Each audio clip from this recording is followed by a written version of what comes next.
ayikonakele mfethu. Konakele. Akumansiphansi. Yeah, ne. iTheku liyavungama. iZulu Natal iyavungama. iSouth Africa yonke iyavungama. Yeah. Kusuke ngisho iBotswana iyavungama. Yeah. Kuvungama ngisho iSwaziland. Akekho ngavungama. Akekho ngavungama. Isikhathi sokuvunga. Abantu bathi ama-passport asesandleni. Yeah. Bayangena. Yeah. Bayathola isigxixafa. Bayangena beza kwi-one man show.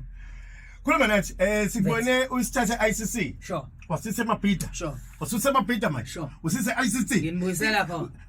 Kukhona lento nje Akithi mfethu abantwana bakwa-Israel mabeyongena ezweni leSethemba mabesuka eGibhithe bahamba uhambo labo bethenjisiwe ukuthi kunezwe leSethemba abazoya kulona ngaphambi kokuba bangene base bekhipha inhloli bekhipha ama-spies ukuthi ake hambe yohlola izwe ukuthi linjani izwe bahamba ke bokuqala bafike babuya bathi hey into esifice lapha into esifice lapha sizibole sibancane sizintethe kunama giants lapha kuneqhwaqa base bebuka kwase kukhishwa ababili uJoshua noCaleb kwathi ake nihambeke madoda niyo confirm noma niqinisekise le report eshowe la madoda mabebuya bathi hayi cha beqinisile la madoda impela ikhona iqhwaqa impela ikhona idlakela zakhona kodwa noju likhona nobisi likhona kodwa okukhulu kunakho konke we are well and we are able and so ke mina ngihambe njengoJoshua and Caleb ngibuya nomyalezo into eyenza ukuthi sibuyele ICC sibuyisa nje umyalezo kwi-camp kaJehova ukuthi webafethu we are well and able lukhona uju nobisi zikhona iqhwaqa kule level ye stadium zikhona idlakela khona ama giants akhona ahlula abanye abake bathi bayobheka ngesinye isikhathi babuya nomyalezo othi hayi istadium akekho ongasenza lapha eKZN aphumelele but we are coming back sithi we are well and we are able manje uhamba wedwa nje one man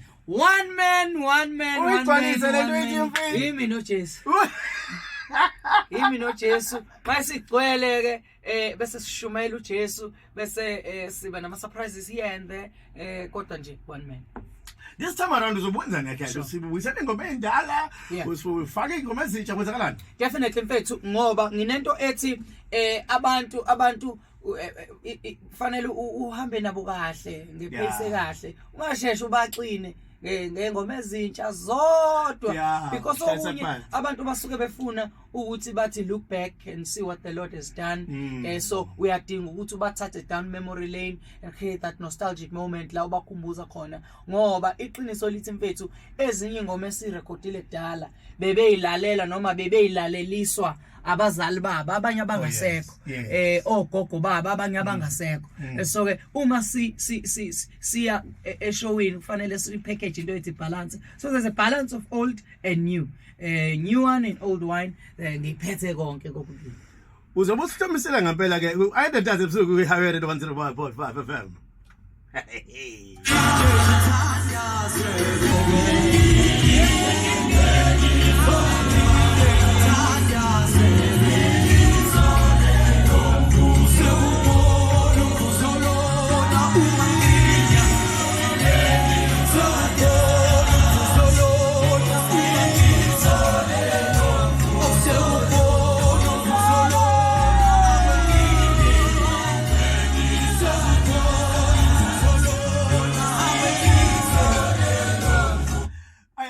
sikubona uhlanganisa izayona sikubona solanda omama abadala lapha bemasibuyele kuJehova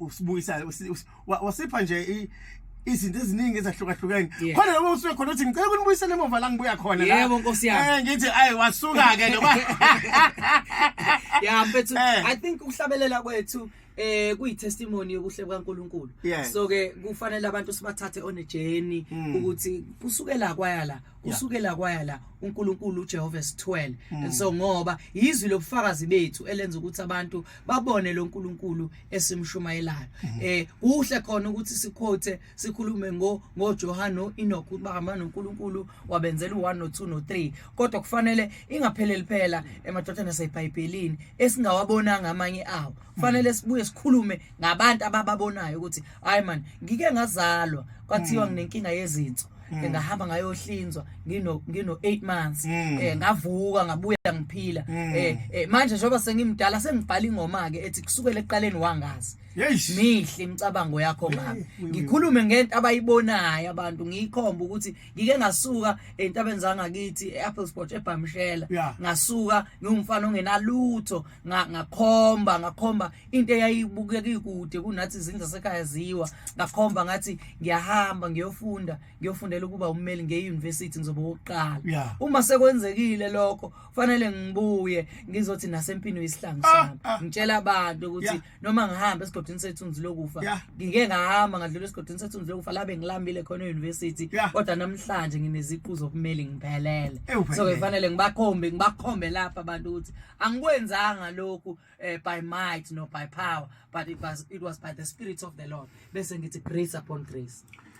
Alo Danzi amathikisi ami kanjani manje abantu ngiyabona kunakele kakhulu manje mfethu ongakalithengi angazi ukuthi inamba zime kanjani manje kodwa ekuseni kade ngichecka bekusele nje less than 400 and so ongenali ithikithi angimthembisi ukuthi uzobe sakwazi ukungena kusasa ngoba aweka azobe dayisa eminyango awatholakala eminyango ngoba sifuna ukuthi abantu prepare nathi phela on time so ingakho saqala ngoMarch ukudayisa ishow ngoba besifuna ukwazi ukuthi abantu bethu bangakabezayo silungiselele accordingly bese size highway radio sizothi sinabantu abangaka bazocela ukukhonza mase senifikile in broadcaster live at the Durban ICC so mfethu akaphuthume abheke umuntu ukuthi asakhona yini ayitholele uma esakhona ongasalitholile sorry. Alright mina bese njalo sikhuluma ngeke ukuthi ke izinto zinyakaza ziphesha kwezilwandle abantu banyakaza sibonga kakhulu fanele baba uMia lapha uThemba phesha kwezilwandle America wathi nje Nkosi yami angithi ngikutshelile ukuthi Africa USA event unyakaza ngisho Melika ngiyachazela iEurope yonke yahlala wathi nje no nathi isumsakazo waphesheya sinikeza abantu abathikithi siyabathengela kahle kahle ngamadola abantu sicha abantu abathatha na VIP sengisho ukuthi njengoba selembalwa nje kunakele kakhulu akesikhuluma Ayanda njobo wayedwa nje I know nje ipressure ningakhona kakhulu mfethu at least umuntu kusanga ngiyacabanga mina ngingahlala u30 minutes stage uphuma kodwa mfethu asibonga uNkulunkulu ukuthi noma ikhona ipressure yokulungiselela kodwa ayikho yemali. And it's all thanks to Amathole Funerals ubabunala who said angifuni ukhathazeke ngalutho olunye ngaphandle kokuprepare umsebenzi uprepare abantu abakuhloniphile bathenga amathikithi so siyabonga uNkulunkulu ipressure khona nje ukuthi abantu baningi umsebenzi mkhulu sithenjiwe ngento enkulu uNkulunkulu usithembe ngento enkulu but even though we are under pressure but we are very rested emseni kaNkulunkulu ozosithwala noma abantu sebefikile sesenza umsebenzi kanje ngokulungiselela kwethu. I understand njengoba ngikhuluma ngendaba yepressure ngiyazi team yakho sebenza nayo for sure now zingaki ingoma zobusinga osipha zona osukulela kumgqibelo. I think for to see it's about 30 songs that I'm doing and ngicabanga ukuthi nje ingoma eziningi kanjalo isuke izokwenziwa amani ikwaya ithula ngokuhlukahlukana but ke ngumuntu vele othandayo ukubreak ama records akhe ngoba angikompete namuntu ngikompete with myself and so I'm in competition with myself ngihlezi ngifuna ukuthi ngizibone ukuthi ngiyenza kangcono kuno Ayanda wa last year ngiyenza kangcono kuno Ayanda wa previous years and so that's what we do. Uzohamba ngozipho ngisabenza ngathi hayibanga khona izip line lapha futhi you see umuthanda abantu bakho wathatha serious ubahlonipha because over and above everything asifisa ukuthi kube nje ishow yokucula kuphele kanjalo sifuna ukunikeza abantu experience nje enhle emnandi abayoxoxela nezizukulwane nezingane zabo ukuthi hey bantu abami sike sa enjoya sikholwa sikhonza uNkulunkulu kodwa saba nobumnandi futhi at the same time akukho wrong lokho so I do have a nice surprise for abantu abezayo something different engakaza ngiyenze before. Uthungelo bani ngakubona ugqoka izinto ezama nginzima but this year umuntu owenza ama outfits am uMacPercy designer yala eThekwini was very good. I mean ungibonile emshadweni ungibonile emshadweni ngangiswekile but emshadweni ngangiswekile thanks to MacPercy lalela ngangiyikizela ngizizwe ukuthi yabona ke manje ngiyibrazo ke ngiyigroup yakithi lengane awutanza ayicala sibonisa kakhulu. Alright, kumnene kakhulu kwiHighway Radio 101.5 FM. Ngiyazi ukuthi abantu sebefuna ukukulandela mhlawumbe kwindawo lethu ze ulandeleleka ko Facebook kuphi abantu baxoxe nawe. Bathi ngikhona yonke indawo and mina ke angifani nabantu abaningi mhlawumbe abanqinayo nokuphendula ngiyaphendulana ngi-address nje inkinga yakho noma umbuzo wakho noma i-comment yakho ngi-appreciate what I need to appreciate sixoxisane ngikhona TikTok ngu-aya_Ntanzi superstar aya_Ntanzi superstar on TikTok. Facebook ngikhona aya_Ntanzi nabalandeli abevile esigidini. Yebo. Yeah, bevile esigidini. Abalandeli kunawo Facebook aya_Ntanzi Instagram aya_Ntanzi. Imnandi into ile phusha kangala uvela futhi uhambe wedwa. Mfethu ngiphushwa umusa kaJehova, ngiphushwa ukuyi-understand nje ukuthi uNkulunkulu unginikeze igrace yokwenzani. You see when uma une-understanding yomusa negrace noma ugcobo onalo awungabazi ukuthi kufanele wenzeni uvele wenze lokho kufanele wenze. So ngenza lokho nje I'm just flowing in my gift and my calling. Yeah. Mlalelo Highway Radio 101.5 FM Highway Radio sobenza sure ukuthi sibisakaza ukukhoma lapha esixoxa nawe ngaphandle sixoxa nawe ngaphakathi kuzoba kumnandi umsakazo wakho uzobe khona sisakaza live phakathi lapha ke Durban ICC. We can't wait for the day abantu bazobe beswenkile ikupha kunye mhlambe ngiyangibona lapha kuno red carpet kungena ngeikhathi sangenza ukuthi umuntu aphele ngesikhathi ukuthi sifika kanjani. Siyabacela mfethu abantu babe punctual ukuba punctual ukufika ngesikhathi nje kunobuNkulunkulu. Okay. So ke abafike on time amasango ethu noma iminyango ethu ivulwa ngo4 but ayikho ke into ekuvimbayo ukuthi ufike before that ukuze uthi kuvulwa nje ube sewukhona bakuscan ticket lakho ukwazi ukusettlisha laba be VVIP uzokwazi ukudina kahle on time. Red carpet ikhona for the VVIPs and VIP kune red carpet. There is nice things set up ile abantu abazokwazi ukushoota kuzo ba understand ijourney kaAyanda bakwazi ukubona ukuthi so that yonke enye into makes sense. Lalela mahlobo kulate kakhulu manje kulate kakhulu so besoyenkeka abantu bengalenza iphutha. Ama t-shirts azobe khona edayisa ama t-shirts one man show so abantu bangayitholela ama t-shirts umuntu nje avele abe draped nicely nge-apparel aya_Ntanzi one man show the resurrection. Yeah. Otherwise mina ngi-happy, I'm excited, I'm looking forward to hosting people. The resurrection sengivala inani kuresurrecta kwenzala. Mfethu sikhuluma i-message yethu, i-core message yethu, i-theme message yethu manje sincike kakhulu ekuthenini sikhonza uKristu ovukile. Sincike kakhulu kuleyo myalezo ukuthi uJesu esimkhonzayo wehla wafa wavuka wayosimela and so that's why we are standing. But also sikhuluma message ye newness of life. Sikhuluma message yokuzalwa kabusha. Sikhuluma message yama new beginnings. It's a new dawn. There's a new season uNkulunkulu akasasharisha kuyona and it's a season of victory. It's a season of abundance. It's a season of abounding grace. It's a season of speed.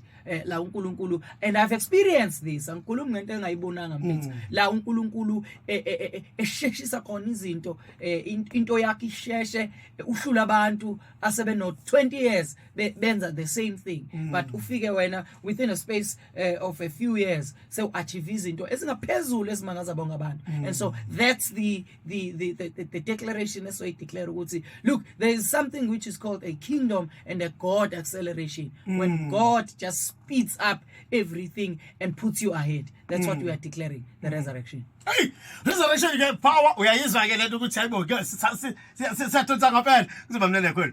But Ayanda sibonga kakhulu mntaka baba kuba nawe namhlanje. I know ukuthi we need to be busy and abantu bakufunda left and right this time. Wonke umuntu khona kuna lezi ihlobo kade usuyikhohlisa. Lalela iphone kanje. Zithi Ayanda. No, lalela. Yimina lo. iPhone. Angisizibi kanje. Yabona ukhona ivesi elithi thula. Yeah. Ulinde kuJehova yena uza kukwenza. Hayi ngithule ngempela.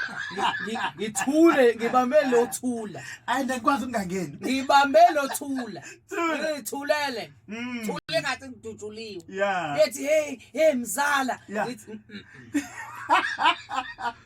David, get him behind. Uma ke msaka, ngangfonini. Cela ungangi-SMSeli. Anginawo amathikithi. Nawe. Away. Wekho. Please. Akhona. Ayawekho mfethu. Ongalithola manje. Yeah. Eshuthi akahlala ekhaya nje ethandaza. Ethandazela ukuthi kuhambe kahle lapha ngoba saqala ngoMarch mfethu. Saqala ngoMarch so asikwazi ke manje ukuthi akukho esingakwenza. Shuthi sengafanele sibhidlize indongo ICC. Sifaka ama inlet ama overflow tent. Yeah. Ngeke kwenze. Dasibonga kakhulu ukutshela mntaka baba inkosi ibuse sakhona. Mahlobo ngiyabonga mfowethu ngibonga kakhulu kubalali behighway nefamily yonke nje yase highway radio.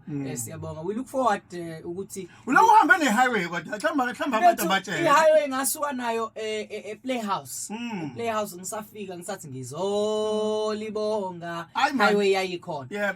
Ngasuka lapho ngasathi Peter Maritzburg ilokhu ikhona. We've done a couple of shows eMaritzburg iHighway ikhona wonke. And so namanje sasekhona.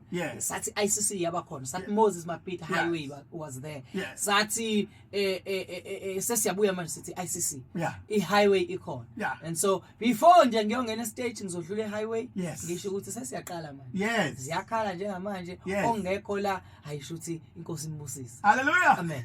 Sibonga kakhulu. Ayanda dad. Siyabonga. Amen.